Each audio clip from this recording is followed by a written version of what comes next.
Hai semuanya, gimana kabar kalian? Ada yang masih rebahan? Kalau ada sih nih, gak bosan-bosan gua dongengin nih dengan alur cerita film yang seru banget.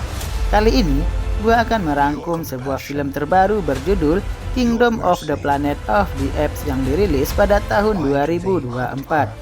Sequel dari film War of the Planet of the Apes ini akan memperkenalkan tokoh-tokoh dan plot yang baru. Dalam film ini diceritakan manusia hidup dalam ketakutan dan Kera harus menghadapi pemimpin otoriter yang menginginkan kekuasaan baru. Adapun untuk latar waktunya, film ini mengisahkan 300 tahun setelah peristiwa War of the Planet of the Apes yang dirilis pada tahun 2017. Salah satu karakter baru dalam film Kingdom of the Planet of the Apes adalah Noah, kera muda yang berjuang melawan ketidakadilan. Penasaran seperti apa ceritanya?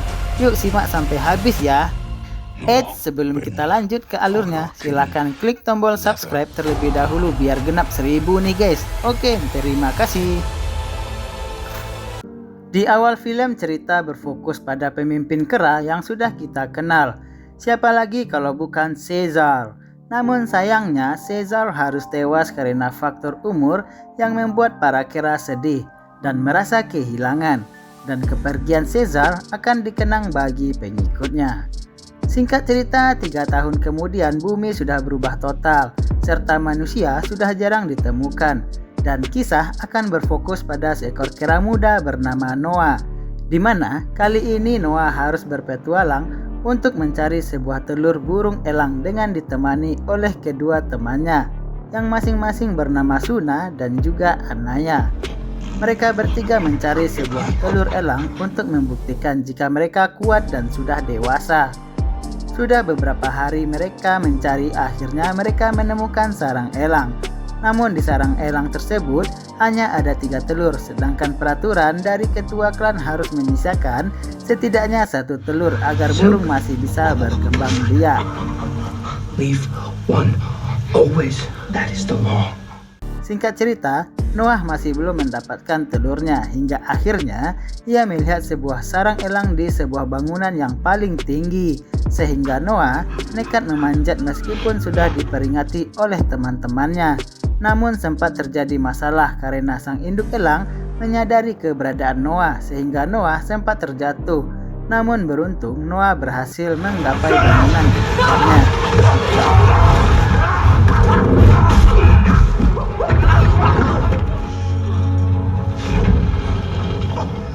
Setelah itu mereka hendak kembali ke desa, namun ternyata selimut milik mereka dicuri oleh manusia sehingga Noah dan kawan-kawannya pun mengejarnya.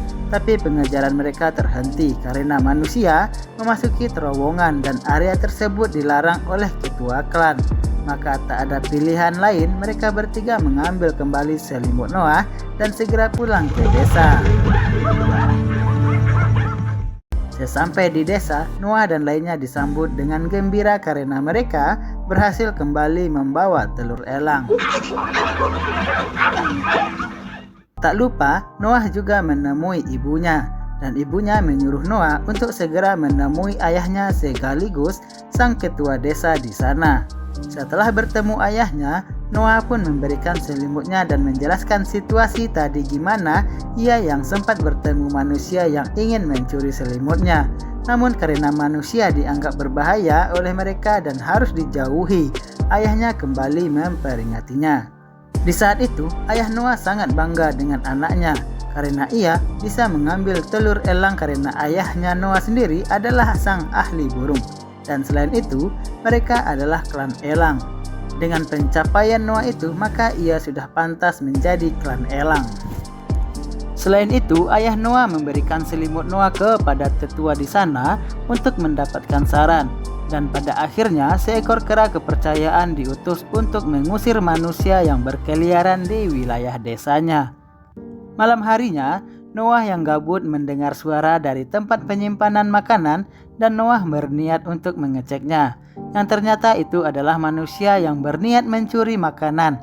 Namun masalah muncul karena telur elang milik Noah pecah akibat ulah dari manusia tersebut. Tentu saja, Noah pun bingung karena upacara akan diadakan saat matahari terbit, sehingga Noah akhirnya nekat untuk mencari telur yang lain pada malam itu juga, meskipun perbuatannya akan sangat berisiko.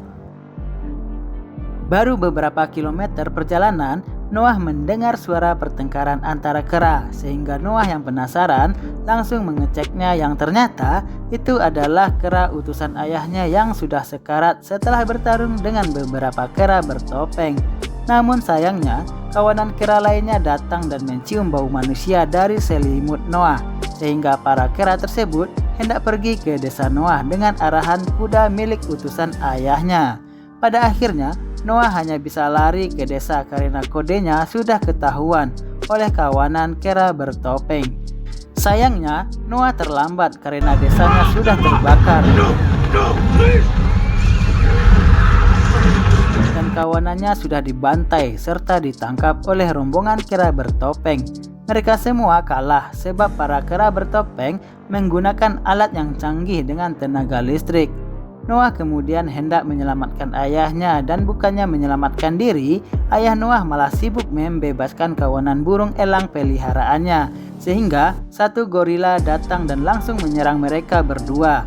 Mereka sempat melawan sekuat tenaga, namun karena kalah kekuatan, akhirnya Noah kalah dan terjatuh, sedangkan ayahnya tewas.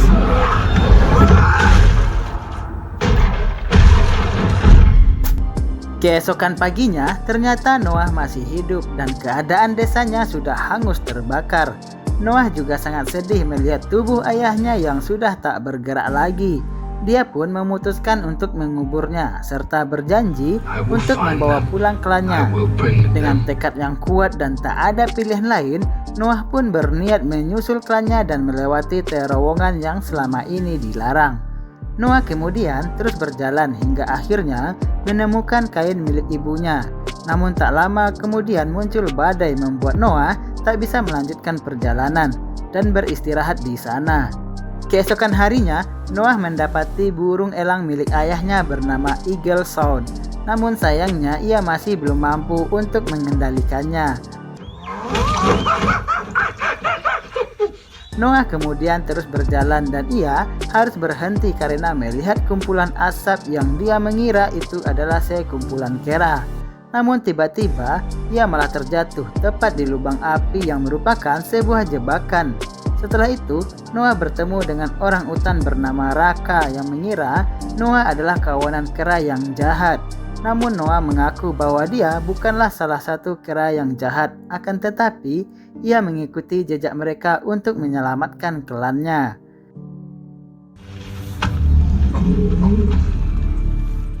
Raka kemudian menunjukkan sebuah buku karena di zaman Caesar para kera mampu memahami isi buku. Noah kemudian bertanya karena Caesar juga sempat disebut oleh kera bertopeng. Dan hal itu membuat Raka kesal karena Caesar bukanlah seperti itu. Raka juga menjelaskan jika ajaran Caesar tidak membunuh sesama kera. Dan Raka juga yakin jika zaman Caesar, kera dan manusia hidup berdampingan. Ape shall not kill ape. Bahkan kera juga sempat dirawat oleh manusia. Namun zaman sekarang manusia sudah dianggap punah dan dianggap makhluk yang primitif. Humans and apes lived side by side. Saat akan melanjutkan perjalanan, mereka sempat bertemu manusia. Hingga akhirnya membuat Raka yang ada di sana memutuskan untuk ikut bersama Noah untuk mengenal dunia lebih luas.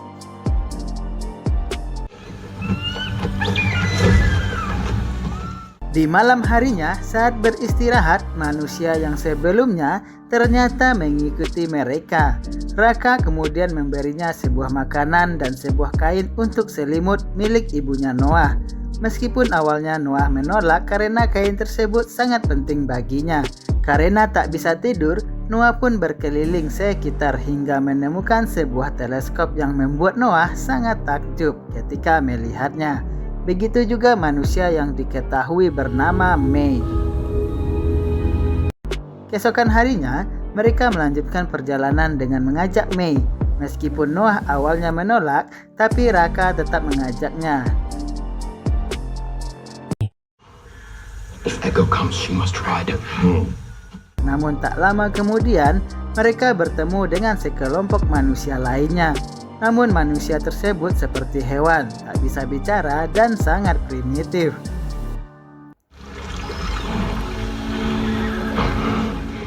Mei yang ada di sana hanya bisa sedih karena melihat kondisi umat manusia yang tersisa yang tak hidup sebagaimana mestinya. Setelah itu, Noah pun memutuskan pergi, sedangkan Raka menetap bersama para manusia. Lalu tak lama kemudian, sekelompok kera bertopeng sebelumnya kembali dan mulai menangkap segerombolan manusia tersebut yang membuat mereka semua termasuk Mei harus menyelamatkan diri.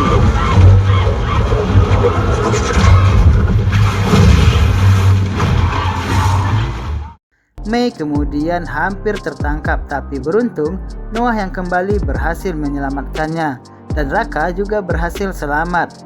Setelah itu mereka berdua pun segera kabur dari sana. Setelah dirasa aman, Mei ternyata bisa bicara dan masih menjadi manusia normal. Hal itu membuat mereka berdua sangat terkejut, di mana selama ini Mei menyembunyikan semuanya karena alasan keamanan dirinya. For my safety. Pagi harinya, mereka melanjutkan perjalanan harus melewati jembatan yang sudah rapuh, serta derasnya arus sungai. Namun masalah kembali muncul karena para kera sebelumnya sudah menunggu kedatangan Noah di sana.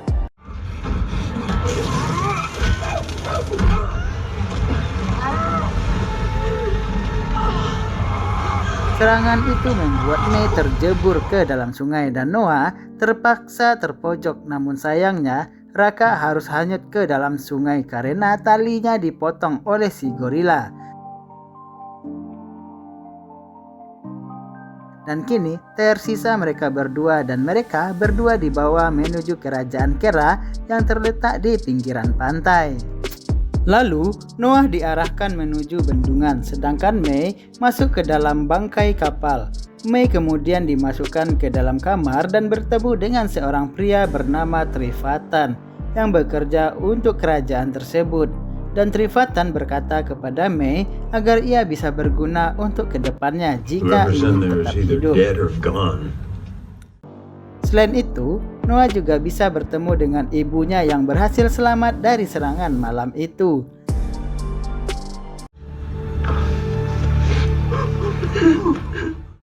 Setelah itu, para kera berkumpul karena sang raja yang bernama Proximus datang.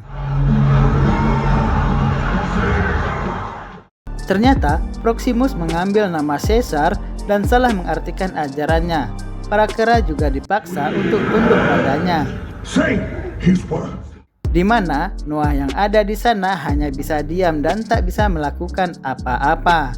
Rencana Proximus kali ini adalah membuka sebuah bunker karena ia yakin apa yang ada di dalamnya bisa membuat dirinya menjadi kuat dan memiliki alat canggih milik manusia. Percobaan kali ini mereka mencoba mengebom pintu bunker dengan ditarik oleh para kera. Namun sayangnya, lagi-lagi percobaan Proximus gagal. Setelah itu Noah dipanggil ke hadapan Proximus dan di dalam dia juga bertemu Anaya yang menjadi seorang pelayan. Alasan Noah dipanggil karena Proximus kagum dengan Noah yang berhasil memperbaiki senjata buatan dari Trifatan. Proximus menjelaskan bahwa ia berencana untuk melakukan evolusi untuk bangsa kera dengan membuka bunker yang bisa membuat para kera menjadi kuat. Selain itu, Proximus juga berusaha untuk membujuk Noah agar tidak mempercayai ras manusia. Selain itu, ternyata selama ini Mei tak sendirian, di mana ia sebelumnya bersama rombongannya berniat untuk masuk ke dalam bunker. Namun anak buah Proximus berhasil menghabisi mereka. Meski begitu, Proximus masih belum tahu cara untuk membuka bunkernya, sedangkan Mei memilih untuk tutup mulut. Namun setelah itu Noah dibuat sedih karena ia gagal menepati janjinya kepada ayahnya untuk membawa pulang klannya. Namun meski begitu, ibunya selalu ada untuk menyemangatinya. Malam harinya saat Trifatan keluar, Noah menghampiri Mei di mana ia kesal karena selama ini Mei sudah membohonginya. Dan kali ini Mei membutuhkan bantuan Noah. Maybe I help. Namun Noah memberi syarat jika Mei harus jujur tentang semua informasi yang ada pada Mei. Mei kemudian mengaku bahwa ia berniat masuk ke dalam bunker karena di dalamnya berisi barang yang mampu membuat manusia bisa terus hidup, dan ia juga tahu cara masuk ke dalam bunker itu. Dengan begitu, Noah akhirnya mau membantu, di mana Noah mengajak Anaya dan juga Suna. Namun Anaya menolak untuk ikut karena ia terlalu takut untuk melaksanakan rencana itu sebab Raja Proximus sangatlah kejam. Pada akhirnya, hanya Noah dan Suna saja yang melakukan rencana itu. Namun tak lama kemudian, Anaya datang karena ia tak bisa membiarkan teman-temannya melakukan rencana itu tanpa kontribusi sebagai sahabat sejati. Mereka berencana untuk membuat peledak yang akan dipasang di bendungan untuk jaga-jaga karena isi di dalam bunker bisa saja rusak jika terendam air.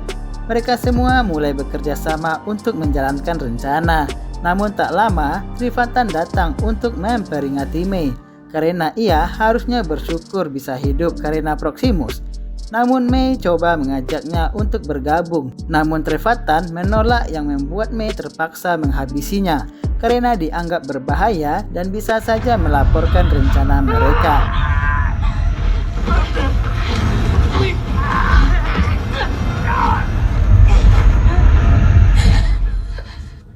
Setelah itu mereka berempat berniat memasuki bunker lewat jalur belakang, di mana mereka harus melewati bebatuan yang diterjang ombak, dan tak hanya itu, mereka juga harus memanjat bunker yang sangat tinggi, di mana dengan usaha bersama, pada akhirnya mereka berhasil sampai.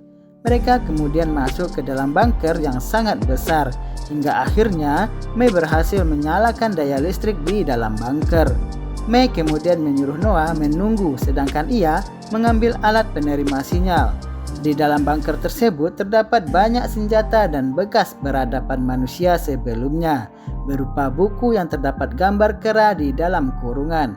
Lalu di pintu depan mereka juga menemukan beberapa tank dengan jumlah yang cukup banyak.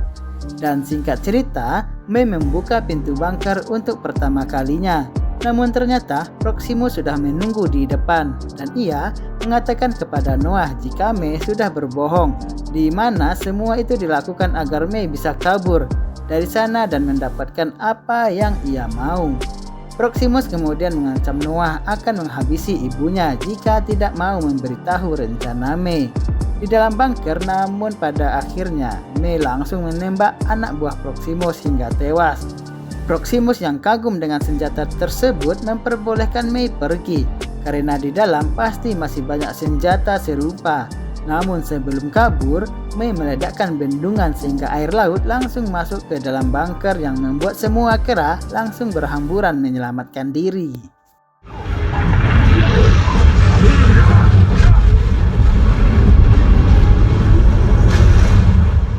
Noah kemudian mencoba menghalangi si gorila yang terus-terusan mengejarnya. Namun pada akhirnya Noah berhasil menjebak si gorila dan berhasil menenggelamkannya.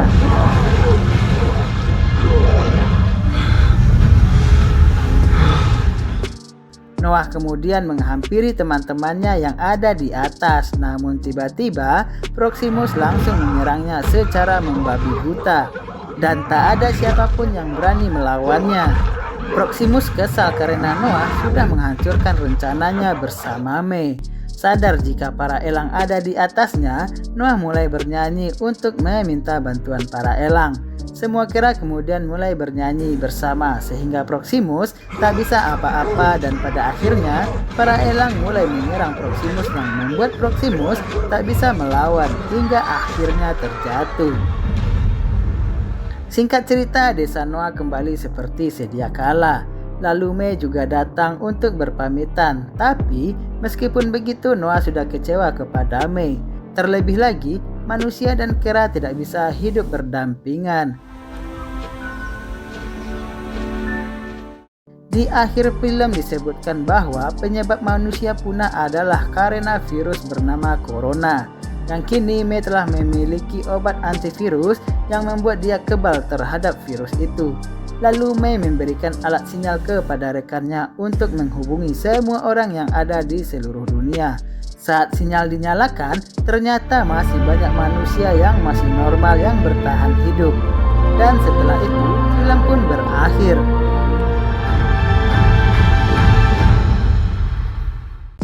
Oke guys, terima kasih yang sudah menonton video ini.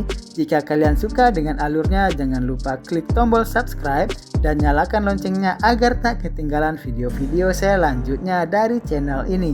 Sekali lagi, terima kasih.